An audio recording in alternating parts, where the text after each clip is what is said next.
Welcome to episode 16 of Auto Off Topic. I believe you are incorrect. I believe it's episode 17 because last week's episode was entitled Sweet 16. Oh, oops. Yes, 17. I didn't edit the little show notes. I edited the title of the show notes, but not the episode number. The episode number in it. Anyway, so episode 17. 17, yes. 16.2, if you will. Okay, sure. So we worked on the Raider over the weekend. We did. And then Sunday, but... And Monday. Yeah. But more importantly, yesterday, we went to Taco Bell for lunch. That's very important. And had naked chicken chalupas. Right. We did not eat chicken chalupas naked. No. We had what Taco Bell calls a naked chicken chalupa, yes. Which is basically a fried chicken patty. Wrapped around lettuce formed and into a some taco cheese. shell. And I couldn't figure out what the sauce was in it. It was kind of like a... So we had naked chicken lunch with mystery sauce? It was like a dill sauce or something. I don't know what it was. I don't know. It's pretty good. They are really good, It actually. shouldn't be good. It shouldn't be as good. I'm not proud for liking it. No. I'm not proud for that not being my first time having it. Because I tried it with my family on Friday night. So not only did I have it twice now, I've had Taco Bell twice in one weekend. Well, you are what convinced me to try it. Because you said it was good, and I was like, all right, I'll try it. Right. And I was like, I'm not going to bother with this craziness. Well, yeah. Well, I listen, I'm no secret. I am a lover of the Bell. Always have been. I despise. You enjoy your fourth meal. I enjoy my fourth meal. Yes. I despise fake Mexican food that tries to be real Mexican food. But Taco Bell doesn't try to be real Mexican food, so it gets a pass. It's Taco Bell Mexican food, whatever that is. It's just not food. It's just cheese and sauce in a ground beef delivery system. Yeah. It's basically different ways to eat Doritos. But then I was watching the commercial. You can apparently get what you ordered us was the box meal The with $5 box. It's like 15 pounds of Taco Bell tacos and a medium soda for $5. Well, it's like 2 crunchy tacos and then that chicken thing. But Yeah. you can get a box entirely of the chicken ones. What? Yeah. Now I'm upset and I have to go back. Well, since I'm such a fan of the fourth meal, I guess I shouldn't stop until I've had Taco Bell 4 times in 1 Yes, week. exactly. However, that'll mean you're in need of a new co-host next week because I will clearly be dead of heart disease. Probably. But happy as can be. And there goes the microphone. Falling down. So yeah, we ate Taco Bell after working on the Raider, which it's good we did that because working on the Raider wasn't exactly... Let's say that the Great. Taco Bell meal was the highlight of the day. It was the highlight. As you've heard in the past, I did get a cylinder head from actually a listener. Mm-hmm. And he's very, very, very, very nice to have done that for me. However, after cleaning the cylinder head at the machine shop and getting it all cleaned up, sanded... Well, let's start at the beginning. So you had it all cleaned up. Yeah, that's where I'm at right now. All right. And then we get the cylinder head back, and I had a couple of cracks in it. Okay. Is that not the beginning? Well, that's the beginning. But Okay, just checking. I don't want to get ahead of like assembling it because we had a couple things while we were assembling it. That was Everything went swimmingly while we assembled it. well, except for the gaskets we were trying to find. Oh, yeah. We spent like 2 hours going to different part stores. We needed a intake gasket. Yeah. And the exhaust manifold to downpipe, I guess. Yeah. Or front pipe, whatever you'd call it on a non-turbo car. So, luckily, a couple towns over, the old school part store had the intake gasket. They did, yep. A nice Velcro one, too. A real nice one. We'll We'll give them a local shout-out. That's Britain's Auto Parts in Beverly, Mass. Yes, and they were nice enough that since we brought the manifold over to try to match The exhaust gasket. to the bottom of it, yeah. Yep. Because a couple places were just like, it doesn't listen to the computer. Doesn't listen, we don't have it. We don't have it. Can you look at them? Because it's just like a double. It was like that shotgun style like gasket. Yeah, very standard like 3-hole. style, Like I've seen it in a bunch of cars. a bunch of full-size No, Dodges, I can't. Subarus. I can't look at these. I can't look at these gaskets I have or match them up. No. Well, to be fair, the two gentlemen behind the counter at the local Napa store in Beverly. All the chains did this to you, and then the Napa store. You always assume the chains, the AutoZones, the Pep Boys, they're not going to go out of their way to try to find something that's not on the computer. So that's fine. So they went to the Napa store, and the problem with the Napa store was I don't think the two kids that were behind the counter, I don't know how either one of them are old enough to be working, because they both looked like they were 13. Yeah. And they were not willing to help really at all. No. So, regardless. So we went to the old school store, which was Autopart. Autopart International. Right. Which is so old school, the guy's sitting in the office smoking cigars. Yes. It stinks in there. Yeah. But he was at least nice enough to go up back and find a gasket that was close enough to work. Yep. So I filed open the holes. Yeah, we just elongated the mounting holes. Mounting holes. Yeah. Kind of made them oblong and because lined the up. ceiling holes themselves were okay, like the around the two pipes. Yeah. They were okay, but So it was that just worked. not quite right. So we made it work somehow. Mm-hmm. So we got it together. And Skipping then over anything important? no, we were like ready. You were bolting on the valve cover, ready to go. We're gonna fire it up, and then you snap the bolt holding the throttle cable into the valve cover. Oh, literally the last bolt. And that was like a whole hour thing of drilling that out and heel coiling it. Yeah, because of course the valve cover is aluminum, and you got to be careful you don't break it trying to get the stupid thing out. Yeah. We probably could have come up with another solution if we had to, but we didn't You know want what? to. It's fine now, and it'll be like you can just take the bolt out, and it'll just work forever now. Hopefully, until I overtighten it again. That's true. I mean, I wasn't. It's a bigger bolt, over-tightening it. though. The problem is that I've had the valve cover off that truck so many times because we've had so many The stupid valve little cover's problems. cracked anyways, but I guess you can... It's a small crack, like a little Yeah, it's a punch little crack. tiny crack. But we had the thing off so many times that bolt, I think, had just been cycled too many times. And Yeah. 'cause I wasn't even putting that much pressure on it because it's not like an important bolt that needed to be torqued down. I was just using the little quarter-inch drive ratchet and it just snap. I wasn't even holding it like far out. I was like at the base, and it still just kind of didn't like the 11 foot-pounds I probably put through it. It probably needed like 2. Yeah, well, oops. So we have, as a special treat, probably the best audio ever recorded of a G54B engine, of a Raider. The best audio of the worst running Raider of all time. So we will play this audio for you because So this is... We'll kind of narrate it because you really can't hear us that well because it was just in the garage. So this is the head with the cracks. We did decide to put it on the car. Yep. Because we said, you know what? Here's what we're going to do. Before I go nuts and try to find another head, let's go through the work. Let's do it right in case it does work. Yeah. And put this head on the car and see what happens. That way we can determine if, God forbid, the Maybe the bottom short end. block, yeah, the is bottom end junk. was damaged or what. Because if you remember what happened to the Raider, it didn't have a coolant temperature gauge, and I ran it too hot after the radiator split on the highway. Mm-hmm. I kept running it to get it home, and I ran it too hot, obviously. Yes. So I did edit it a little bit. So this is the first attempt, like the very first start. So here we go. Anybody who owns a Mitsubishi will recognize it Yeah. because that sounds like standard Mitsubishi Yeah. So it's starter just cranking for us. That's my dad telling yelling us to pump the gas. pump the gas. And that mechanical noise, of course, is the gas being pumped. Well, that's the throttle, the butterflies in the. This is a good play-by-play. Yeah. I like it.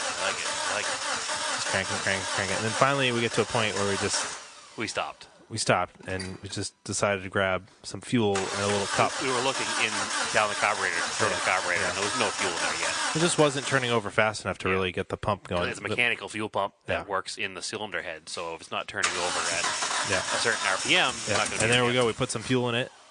It's puttered to life, and now the tractor awakens. There it goes. Get the steam engine going. Or as I said, we have just started the world's first Model T engine swap in a Dodge Raider. I should have yelled contact like in an airplane. But it runs.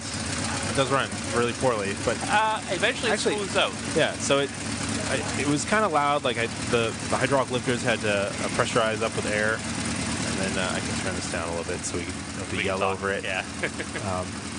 So yeah, you can hear it. It's just kind of and then eventually it was funny because it was just running and it got real quiet. I wasn't recording at the time. Smoothed out like beautiful. All of a sudden the lifters bled down or bled up because they had to fill with oil. All that rackety, clackety clack was gone. Yeah. Now- Plus a little bit of an exhaust leak. Yeah, because we had one problem with one of the exhaust studs on the exhaust manifold that we need to address later, but we're going Ooh, to revving address it. it Hear later. that horsepower? Yeah, that's 78 horsepower probably Yeah. now at this point.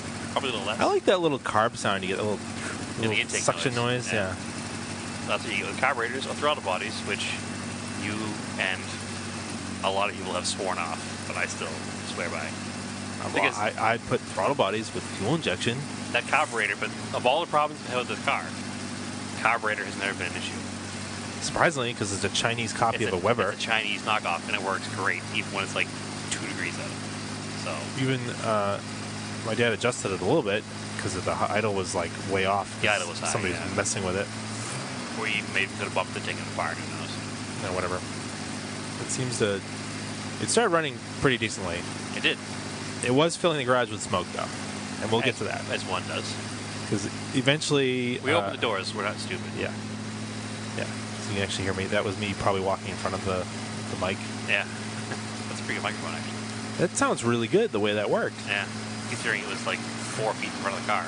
Well, yeah, it's very sensitive. But Yeah. I mean, that was so this for technical purposes. If you're interested, this is a Zoom H4n with a dead cat on it, and it was like a couple Not feet. really a dead cat. No, It's a yeah. technical term for a Dead cat furry cover. mic cover. Both of our cats are very much alive and well. There we go. So that was the first clip. That is a wonderful clip. I'm sure that is the highest probably audio quality ever. At least I didn't put like the mic up to the of a Raider. phone up to the microphone. Yeah. But then, so Now, obviously, you can hear by the sound of that engine why I own 3 G4B cars. yeah.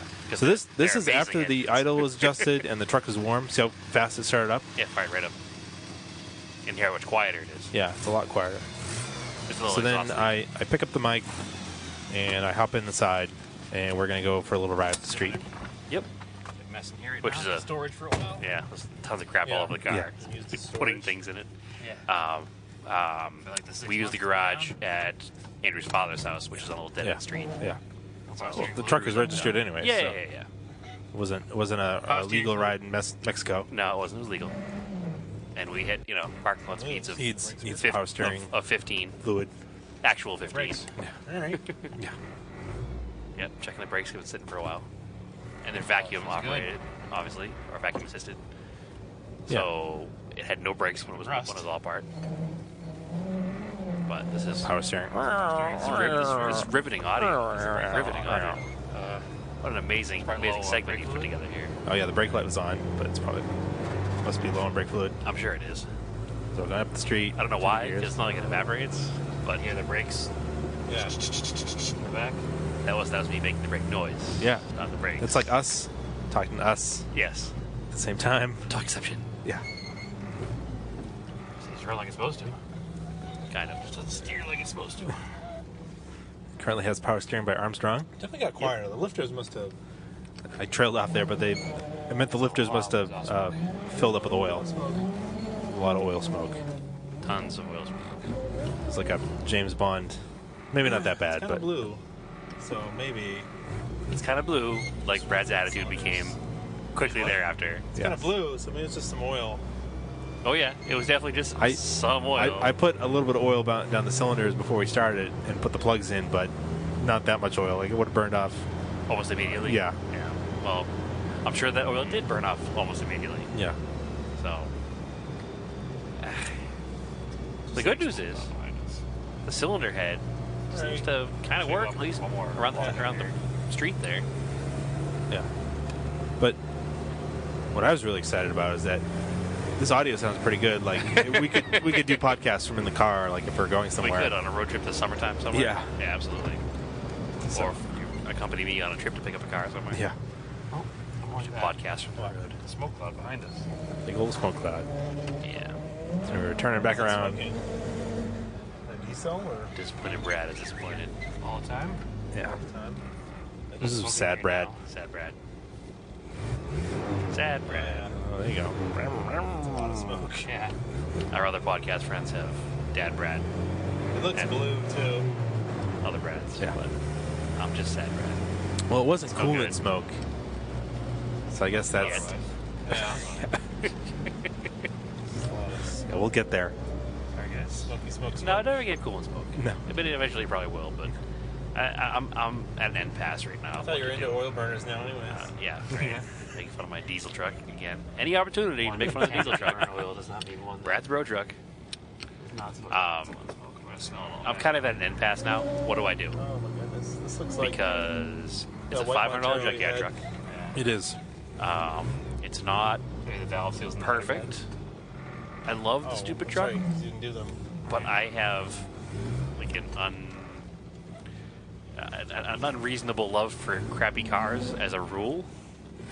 So most people at this point would put it back Well, to that the wasn't junkyard wonderful. from whence it came. But I'm not sure what I want to do. No. So please give me ideas. I don't know. I mean, I don't have the money to put a new motor in it. no. I don't necessarily Because I'm want to. starting that. I'm still at startup cost in Vine stuff, and that money would be better off put into the business. I don't really feel like turbo swapping it anymore. Now you're disappointed. The truck really annoyed me. Yeah, well, it didn't really do anything bad other than smoke when we got it back up and running. So here's the thing, and here's what I'm going to try to do. Drive it till it just stops running. Well, the problem is that I don't want to smoke out the entire world while I'm driving it. It's more embarrassing than anything else because it's blue smoke behind you. I don't know. Put some you put 1040 in it though, right? You already put Now we had 1030 because they didn't have 1040. Remember? some 1540 in it. Diesel truck oil, Put some real heavy oil in it. and straight 90 weight in the engine. Yeah. It started smoking less after a while. So my optimist Brad is saying if it started smoking less after a while, maybe after more of a while, it will continue to smoke less. Yeah. I don't think that's going to happen, but I can hope and pray. So I think what I'm going to do is drive it local for a few days, and then see what happens. Because at the end of the day yesterday, it was only smoking after you let it idle. When you're driving it around, it was fine. Yeah. You let it idle and you hit the gas, and it would puff blue smoke. So I'm not sure what's happening. I mean, you didn't do the valve seals in the head because We didn't do the valve seals. it wasn't worth it to do any more to that head because it had cracks. It had cracks in it, yeah. But my dad didn't seem to think it was valve seals, but maybe the rings were damaged when the truck overheated. But there was not a lot of marks on the cylinder walls either. So Yeah. I don't know where to go with this. I'm just going to drive it for a little while and see what happens. Just go out and beat on it and hope for the best because that cylinder head might not even last Nope. because it has the cracks in it. It might last a couple of heat cycles and then start leaking down coolant. So who even knows what's going to happen with that thing? I'm just, like I said, I'm at an impasse of what to do. It's not It's not worth like a ton of you money. need the thing to drive around. I don't. I have that truck that I bought for the business, but I was hoping to have this truck because, A, the pickup truck is for the business, Yeah. so I don't want to use it exclusively all the time as daily transportation because it's for the business. Yeah. And I don't want to do off-road trips in it because It's too big. it's for the business. I don't want to damage it. Oh, it's just doing way something too stupid big. with it. It's just way, way too big. The wheelbase. Yeah, I mean, width. I could do stuff like we did, up in Maine at the the Golden Road and stuff because that's for regular trucks and whatnot. But I couldn't do any real technical off-roading with it anyway. Plus, it's got open diffs and just it wouldn't be fun. No. So I was hoping to put the Raider back together to go off-roading with you guys, you and Jordan with the Xterra, obviously. But it's not going to happen right now unless you guys want to ride behind a smoke cloud the whole time. No, you get to ride in the back. Yeah, exactly.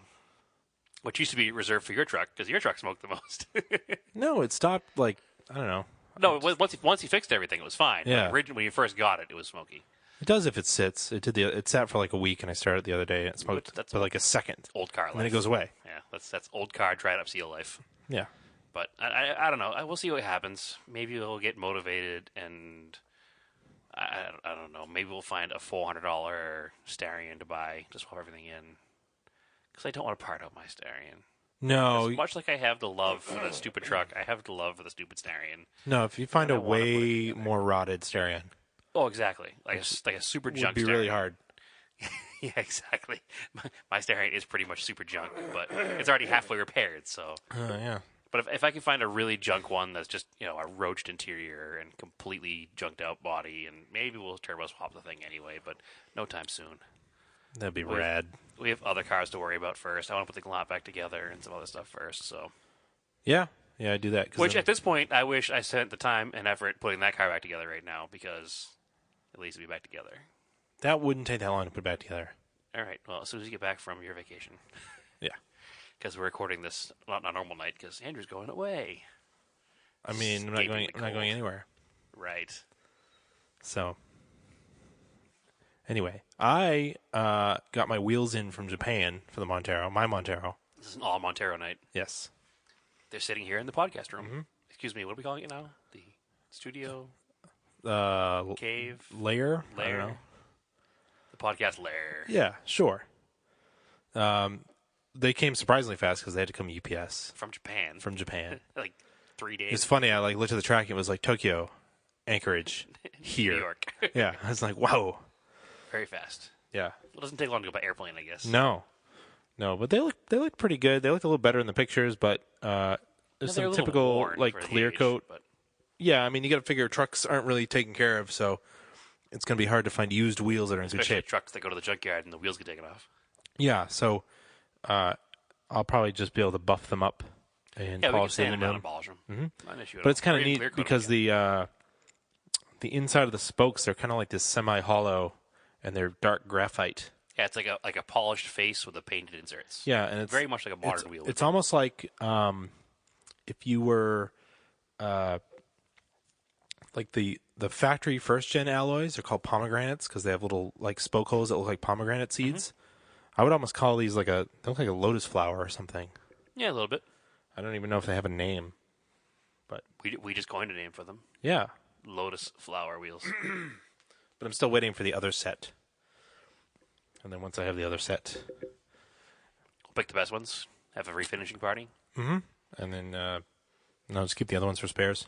And then your truck will be here pretty soon too, I think, right? Yep, I'm gonna get some the same tires, the Nokians, the Rotiva ATs, but in I just shook my head, yes, 31s. Yeah, It's a little bit taller than the ones that are on your current truck. excuse me. Throat is still messed up. Week 3, Andrew's cold. It's getting there, but still kind of messed up. So when is the truck coming? Because now, as the new news goes, I'm not bringing the truck here because I'm still dealing with some insurance and registration things. Yeah, and just time. I don't want you to kill yourself because you're trying to do some other stuff. Yep. That is gonna pay better than the Better than the friend rate? friend rate. So, no, we shouldn't say that, but you know what I mean. I do. It's it just makes more sense for your business at this point. Well, yeah, because what I'm trying to do is I'm working out some insurance issues with the trailer and the truck because I'm trying to register everything in the business name. But again, I don't want to make this whole podcast about the business, but I'm trying to register everything in the business name, and it just takes a little while because the state of Massachusetts is a pain, and the insurance companies are a pain, and everything's a pain. So between paying for everything and paying for the LLC licenses and paying for the insurances, and it adds up quick. So But anyway, so let's do scale project cars. sure. But you were, because the Raider was upsetting you, you were looking at other vehicles that you would, like, in theory drive instead of the Raider. Yes. And you were down the Baja Rabbit, the Baja Rabbit, Baja Beetle. the Baja Beetle rabbit hole. The Baja Beetle rabbit hole. Yes. Yes. Because you were looking at actual Baja Beetles, and you were like, those are really expensive right now. I'll look at scale Baja Beetles. Right. Which is how my life usually winds up working, and how I wind up with thousands of Hot Wheels cars and diecast cars, model cars. Yes. Because I'm like, man, I really want one of those. Oh, I can't afford it. I bet I can afford it at 1/24th scale. So that's what I do. So yeah, I have a RC truck, as we discussed before, 1/10 scale. The CCO, the Tamiya The CCO Tamiya one. chassis code is CCO1. They come with a Montero body, a RAV4, a CRV So body, and all that It's stuff. made. It's a ABS tub. It's a very scale-looking chassis Yes, with it's got independent front suspension Yep. and a live 4-link rear axle. 4-link rear axle. Yep. Which And isn't exactly full-time, the way a Beetle full drive. would be. But No. I saw a It's picture. also not the way Jeeps are, but it comes with the Jeep body. Yeah, that's true. I saw, or even the CRV body that came with it. Yeah. Would have full independent suspension, which Yeah. this doesn't. But I saw a guy online build one with the Tamiya Monster Beetle 1/10 scale RC body, and it's a Baja Beetle body on a monster truck, and it fit the CCO1 chassis really well. So I was like, maybe I should just build it that way. And then I stopped thinking about it that way, and I started looking at more RC cars Yeah. that just come that way, because Tamiya, one of their original 15 RC cars, was the Sand Scorcher, which was actually a rear-wheel drive. Was that its Baja own Beetle. chassis, or is that like the same as the Grasshopper and It all wasn't those? the same as the Grasshopper. It was the same as like the Frog. the gold one my father had. Yeah, the Frog. Beetle inside right there, but the Tamiya Frog. Yeah. Basically the same chassis as the Frog. What was the difference between that and a Grasshopper? Incorrect. I apologize. It was not the same chassis. I proved that last night. I thought it was. It's not. It is its own chassis, and it has a very Volkswagen-style front suspension on it. So they were all their own chassis? They had a few different ones. But they were kind of like buggies, because that was like the hut setup in the 80s was Buggies, a buggy. Yeah. The Sand Scorcher was a different chassis. It was a plastic tub, Yeah. and it had the same style front suspension as an actual Volkswagen Beetle would have. Yeah. Which is really, really cool. Yeah. The rear suspension was totally different because couldn't have swing arms and a air-cooled four-cylinder. But so I started looking at those, and those were reintroduced a couple years ago. So they're not huge money; they're like $300, which is more than I can spend right now on one, obviously. But in the future, I think I want to get one of those because they look fun. So I'm not going to build the CCO one into one, but Really? yeah, I don't think so. I get enough stuff lying around. But I forget where I was going with all this, but I'm further down the rabbit hole of Bajas. I've been looking at some Volkswagen Bajas because I think that would be a good replacement for the Raider because I could do some light off-road things. Not like obviously rock crawling and heavy mountain driving because it's only two-wheel drive, but I could do a lot of the overlanding trips in a Beetle. Yeah. Well, like I said to you last night that the Baja Beetle is the poor man's Safari 911. Which the Safari 911 is, until recently, not really even a thing other than the actual race cars. Yeah. So I think the Safari 911 is just born from people who just have too much money to know what to do with at this point. But I don't think the Baja Beetle is the poor man's Safari 911. I think the Baja Beetle is its own thing, and the Safari 911 is like, hey, I want a Baja Beetle, but I have a lot of money. I think the Frog, I'm looking at a picture online, it was supposed to look like something that would have ran probably Baja. Yeah, the Baja. Yeah. It's all their RC cars back then were like Baja vehicles. Yeah. So, hence the Baja Introduced Beetle. in 1983. Yeah, it's pretty old. They're pretty old. And then I got to thinking afterwards that I should restore my Grasshopper and put the Beetle body on my Grasshopper. Oh, there you go. So I already have it. May as well do it. But now there's too many Tablet is things. so slow. I wanted to look I don't remember what a Sand Scorcher looks like. It's Volkswagen Beetle in like baby blue and white. There was a guy a couple years ago. He built a full scale one. Oh. It was in like Retro Cars magazine. It was over in England. It's a really neat looking car. But if you can see a picture, if you go to the pictures, and maybe we'll have to put some up on our page because. Oh, that is rad as hell. Yeah, but see the front suspension on it and that picture with the chassis. It's like actual torsion bars. Yeah, it's a really cool front setup. So it's like $308. I think is the Tower Hobbies price for one. Yeah, re-released in 2010. Yeah, so it's not really in the budget right now, but I think that I would like to. Holy crap! Well, yeah, I'm looking at the MSRP because I went to right to the Tamiya site. Yeah, it's like 500 and some odd dollars. Yeah, $534. Yeah, well, the real the street price, the street value of one of those is about $300. Well, that's cool because it's totally like the chassis is totally covered. Yeah, it's like a Lexan cover over. Yeah, over so you the can top. run out in the sand and stuff. And It's Yep. got like sand paddle tires. Yep. Oh wow! And if you look, it's got the big exhaust on the back, but no scale engine. Yeah. There's companies out there now that 3D printing is a thing. Like you can go on Shapeways and you can download a 1/10 scale Volkswagen Beetle engine to put back there, just like to finish off the look. Tamiya celebrating the 30th anniversary. This is in 2010. Right, so it's 1980. Wow. Yeah, it's super super cool. It was one of the original Tamiya cars. Like it was that and the Toyota pickup truck and the Chevy Blazer, which is amazing. Perfect Blazer. Yeah, it was called a Blazing Blazer or something like that. Oh. It was really sweet. Again, it was a very Baja style. It had no roof and it had like an open, had a cage on it with like a wing on top of the cage. So that's a really cool looking one. The history of Tamiya could be a whole episode sometime because they made some really, really, really cool stuff. Which we'll have to look up some more after the episode because it's not very good podcast material to sit here and search them all right now. that's Sand Scorchers. That's a cool one. It is a very cool one. And then the body for that is very similar to the Tamiya Monster Beetle, which is just basically the same chassis as the Blackfoot. Remember the Blackfoot? Yeah, I remember the that one. F-150 like step side. Yeah. It's basically the same chassis as that. It's a two-wheel drive monster truck. So it's like a really big buggy, pretty much. Yeah, and then the Piero one was like on its own wheelie thing.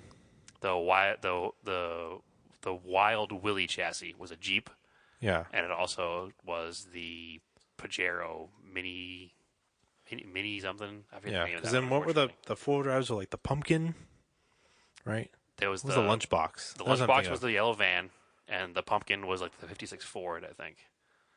Oh, yeah. There were a lot of cool ones in the '80s, and they've all recently come back out. And then also on the Frog chassis was the Subaru Baja, Oh, yeah. which they also just re-released last year. Which is really cool. I told you It's earlier. $130, so we should buy one. Yeah, which I told you earlier. I was watching that movie, The Manhattan Project. Yep. Which only has like one actor you can like recognize now was John Lithgow in it, Right. and the main character is a teen. Of course, it's an '80s movie with a teen genius who's like trying to prevent nuclear war. So you know Excellent. how many of those movies were made? Well, either preventing nuclear war or making the perfect girlfriend from a printer. Yes. One or the other. So anyway, in the part of the movie, he uses a Tamiya Baja, Tamiya Brat Oh, excellent. to like steal plutonium from a lab. So he drives it into the lab. and He like somehow- puts it on there and then drives it out, and then somehow sneaks it by a security guard. But I'm like, the electric motor is so loud in those things, Yeah, and the like that's gearing part is of in the loud, movie too. is like, yeah, is that the guy hears it? It's like, And even the steering servo, because even then they didn't have electronic speed controls. No. So they had a steering servo that also operated the mechanical speed controller. Yeah, so super everything loud. made noise. and then like part of the movie is actually showing the little driver inside, like looking left and right Which while didn't the happen. security guard. I have to watch this movie, or at least that scene. That sounds Yeah, it's on Netflix. It wasn't a bad movie. I don't remember ever seeing it or hearing about it before. Somehow it anything with vintage RC cars gets missed me in. my love of 80s movies. Yeah, anything with vintage RC cars gets me in. Well, that was like the Deadpool, the Dirty Harry movie. The Oh Deadpool. yeah, with the '63 Corvette. Yes, with the bomb in it. the super fast gas one. Yeah. that they chase. It's like a whole car chase between. Yeah, they put it underneath like an old Cutlass Sierra or something. Yeah, and detonate it. kills his partner. Yeah, it's a pretty cool scene actually. Yeah. I don't know what chassis that would, what RC car that would be because I don't know much about gas RC cars. 80s gas. It Not was up like my a flat range. chassis with like foam tires. It was one of Like those. a pan race car. Yeah. Yeah, I don't know anything about those at all. RC10 or whatever. So I thought that the post office had lost my package from Japan with model kits in it because it like I got the little pink card and I signed it because on the back of the card it says sign here and tell them where you want to leave the package and leave it in your mailbox for them to pick up. Right. So it like disappeared out of my mailbox, the little pink slip, because I wasn't home to sign for it originally. So I signed it, filled it back out, said leave it, blah, blah, blah, where. It never showed back up. It's been like a week. So I went to the post office today because they weren't open yesterday. It's President's Day. And I was like, yeah, blah, blah, blah. I left the pink slip. And they're like, they don't take stuff out of your mailbox. And I put stuff in. I'm like, thinking in my head, I'm like, why does the back of this thing say in your mailbox. all these instructions? And like 2 or 3 people at the post office have already told me this. It's like, what? I was like, whatever. Can you just look in back? Here's my license. It was there. So it was Hasegawa has re-released the Galant VR4 Sweden rally kit. Which is really cool because it was like $100 if you found one on eBay now. Yeah. So I bought 2 of them because they were a good price from Hobby Search, and I just wanted to have spares. All right, one 'Cause to I'm weird build, like one that. to leave on the shelf. Yeah, and then I didn't want to. I have an original one, and apparently these new ones, you can tell they're new re-release ones because they say limited edition on them. Right. Further ensuring they'll always be worth something. Yes. Plastic models as investments. Yes. We don't recommend doing this, however. No. So I've got those, and then I had cleaned my airbrushes, so I decided that I wanted to recoat the Hasegawa Evo so I could finish that. I recoated it with the aluminum, came out all right, and then I used Mr. Hobby Top Coat. Which is my favorite model car brand name, Mr. Hobby. Mr. Hobby. So it's this Very Japanese, clear coat, top coat. So it's actually water-based, and I sent Brad pictures earlier today because I did it, I sprayed it, and it got cloudy. I was like, what the fuck? I was like, God damn it. Language. Yeah, we can swear on this. We don't usually. I know. But that elicited anger. Yeah. So it was so annoying because I'm like, every single time you do one of these things, something stupid happens. Yeah. Like my taillights being dissolved in the Yeah. purple stuff. So I was like, whatever. I let it dry. I didn't do anything to it. I just left it, let it dry. I was like, it's nice outside. I'm going to take the dog for a walk. So we go for a walk. It was like half hour later. I come back. I go back in the basement, and I look at the kit, and it completely cleared up. Like, just something, the way the clear coat is, it like clouded and then cleared as it dried. Which is cool. I was like, that's fine. So I did another That means you coat. probably put it on too heavy. Maybe. Probably what happened. I've seen that happen. Like you'll see it pool in a corner somewhere, and it'll be really opaque, and then once it dries, it's clear. Well, I did another coat, and it looks pretty good. The only thing that happened is I didn't shake up the aluminum paint enough while I was spraying the final base coat of the color. It modeled on the roof a little Yeah. bit. So, but whatever. You can't see the roof when it's sitting on the shelf. I was using the kit to practice with the airbrush anyways. And it looks pretty damn good for a and first it attempt. looks pretty good. So I'll try to finish. I'll let that harden over the next week or so, and then I'll do the black and bring that back. Do the black trim. Right. And finish the black trim around the windows, and then that kit should be done. Actually, Yeah. I got to paint the taillights, but But don't put them in purple stuff to clean them off when you screw it up because it will no, dissolve them. if you're using Tamiya acrylic, Listen. it's All things I know now. 90% rubbing alcohol. Well, hopefully I'll have mine done the same time, and we'll do a mini auto off-topic photo shoot down here in the basement and put some Yeah. pictures up on the Instagram page. So I also started I'm going to build the Monogram first gen RX-7 kit. Which is a very old but full detail kit. It is, It's a full engine detail, full chassis detail. and it's the early car. It's an RX-7 SA Yes. before the FP. Mm-hmm. So it has the separate aluminum bumpers. Yep. So I'm going to do that. I'm going to paint it. It's a zero paints, but it's a clone of a Tamiya like metallic brown. Chocolate metallic or root beer metallic style. Yeah. Like my brown Colt. Mm-hmm. My favorite color of all time. Yeah, I'll grab it for you later. I'll show you. But is there anything? Were you going to build something that's like an '80s monogram kit, or? Well, I'm currently working on the Monogram Revell 69 Camaro kit, but Okay. no big reports as of yet. Go back to your roots of the monogram. Exactly. Maybe when I finish that and I finish the Lancer, I'll build the same RX-7 kit that you have. It's funny. I noticed on the inside of the RX-7 body, the part numbers. There's one for red and one for blue. Which you have the blue I one. have the blue one too. Yeah, That's the Cafe Racer. the Cafe Racer one, which I've never seen anywhere else. Nope. So, other than scale project cars, I did do one thing car related over the weekend. I went to the Cars and Coffee Oh yeah. in the Southern New Hampshire Cars and Coffee, which they've been running all winter because it's a new thing for it. The cars that come out in the wintertime are obviously less old cars and more like Subarus and BMWs We've and had Minis. occasional mild days on the weekends Yeah, that but have there's worked still out. salt on the roads and everything Yeah. around here. So, however, there was easily between 75 and 100 cars there this weekend. Cool. It was cold. It was gross. The parking lot was covered in snow. Wasn't that gross? It was pretty sunny. And, Big snow banks, I should say. yeah. But there are easily 75, 100 cars. So I'm really looking forward to the spring. In fact, I think the next, it's in Clough's Crossing in Salem, New Hampshire. I think the next one is March 19th. So Towards the end of March. Hopefully it'll be a little warmer and we'll get some more of the older cars out. Because some of the, I don't want to be old man Brad again here, but some of the Subaru and BMW crowd is a little young and vapey. So I'd like to get some more of the older crowd with the older cars back out. Well, your Raider blows sweet cotton too. Yeah, I guess it does. It doesn't blow O's though. No, it's 10W30 flavored, and Yeah, exactly. it's not that sweet cherry. Not that we are making fun of people who vape if they're doing it, to quit smoking or whatever. But Appeasing your wife. yes, I am definitely teasing your life. But those that do it and have the modded vape things and blow giant clouds at car shows could all disappear tomorrow, and I wouldn't be upset, to put it lightly. So we need a little less of that That's crowd. also a weird thing. Yeah, a little Modern less. vapes. Well, we're sitting here talking about model cars, so I guess we have no room to talk, but I don't know, whatever. Maybe. Listen, there's a car show at the next town over in Lynn that has a vape competition at it, which I've never gone to and I never will go to. Although saying that now, I kind of want to go just to see it once, just so we can come on air and make fun of it. I suppose, since burnout contests aren't always legal. Well, in a great world where all things are good, eventually vape contests will also not be legal. Yeah. Yeah. But anyway, we need less of the vapey crowd out there if they could come out, March 19th.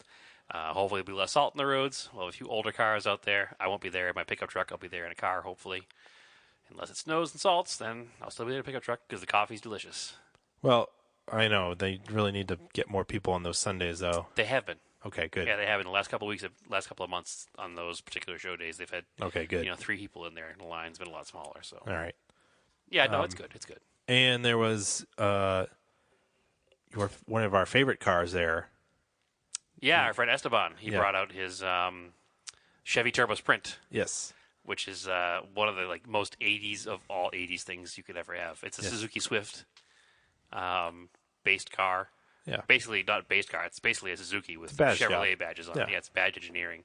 But it's a turbo 3-cylinder. It's the size of like a Geo Metro. Mm-hmm. It eventually became the Geo Metro. But it's a turbocharged 3-cylinder. I think it's like 80-something horsepower. Something like that. I rode it one time. It was fun. Did you drive it or did you ride it? I didn't drive it. I just rode it. But I think it only weighs like 1,700 pounds or No, something it's such stupid. a neat car. And it's got these like gradient, like red gradient seats. I think that was only with the red cars you got the red interior? Yeah, they all have different color interiors. I think they're only available in a few colors, maybe silver and white and black as well. I know white. I've never seen anything that's not a red one. No, those. I've seen 2, and I've only seen that one in person. Yep. And the one from Clutch Kick Podcast, Rick's, that he sold. Right. And I've only Which is ever identical. seen red ones. Well, 1 year at Maybe a white one I've yeah, seen. say 1 year at Japanese car day, there was a white one. Oh, It was actually the first time we saw it. Yeah. It was parked next to Esteban's red car. Obviously, Okay. because 2 Chevy Sprint Turbo owners in the same area. I got to find each other somewhere. Yeah. Because they're probably the only 2 in Massachusetts. Mm-hmm. He doesn't usually bring his car out in the wintertime either, but he decided he would because it was clear enough, and he planned on washing it before he got it home. So, and it's not like it's an old, multi-million-dollar muscle car here. It's a Chevy No. Sprint Turbo. It's meant to be driven. Still care for it because it's really sweet, but however, I did talk to Esteban, who will be a guest, I think, on our show at some point. Oh, okay. He has another interesting project. Yeah. It's a Renault Le Car. Oh, you were telling me this. Excuse me. But it was not sold by Renault. It was sold by a company here in America that converted them. They bought the shells from Renault and converted them to electric power in 1980. So the name of the car is the Electric with an L. So Electric Leopard. He bought it from a guy a couple years ago. There's a whole story with an estate and the deceased owner and the original title and registration problems. But we're working through all that, and we're going to get that thing registered before he puts any real time and money into it.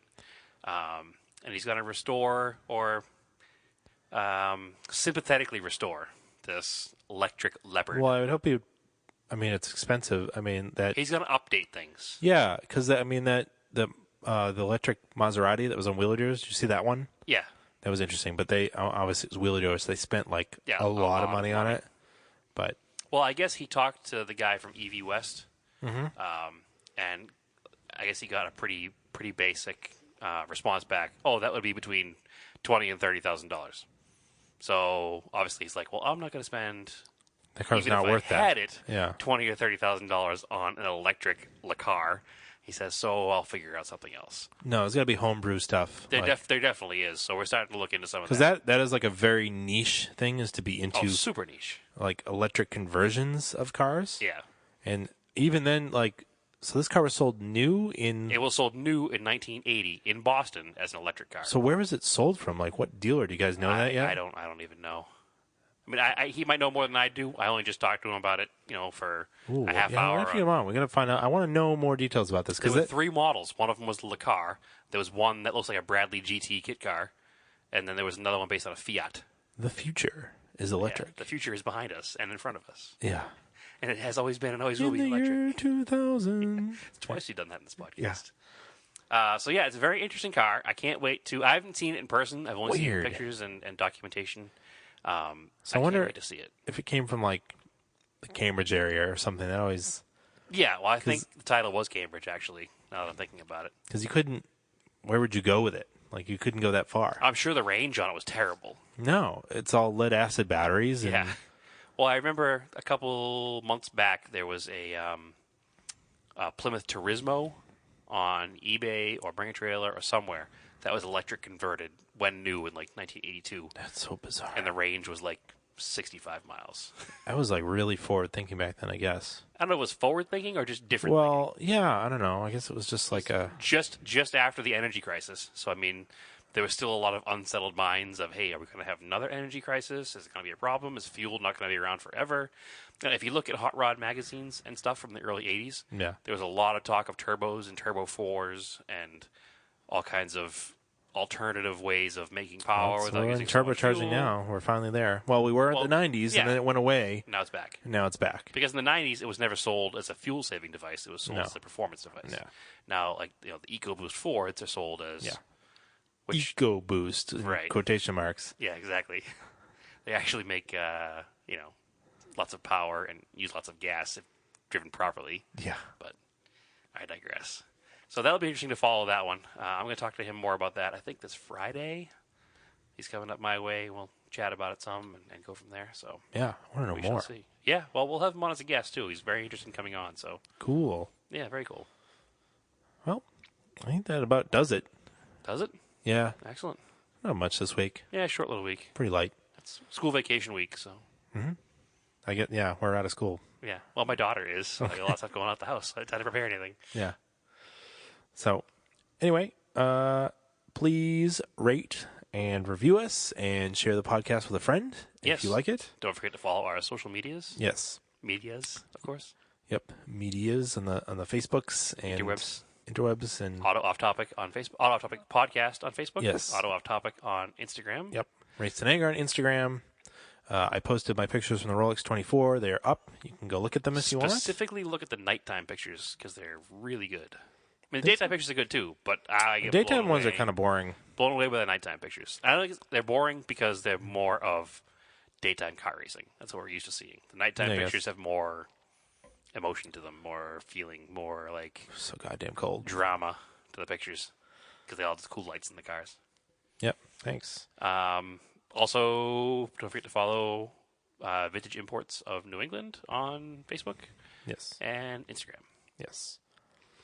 I'm going to post some pictures of the RX-7 I'm working on, and I'll post a picture of those Montero wheels so you can see what we're talking about. Yep. And I promised last week to post pictures of RC stuff, and I didn't, so maybe I'll get there too. Yeah, put those on the page there because it's wintertime. Content. We'll do RC stuff. So, I guess that's it. Thanks for listening. Very casual episode. Very casual. No big topic. Nope, no big topic. We'll try to work on something for next week. Keep your cars analog.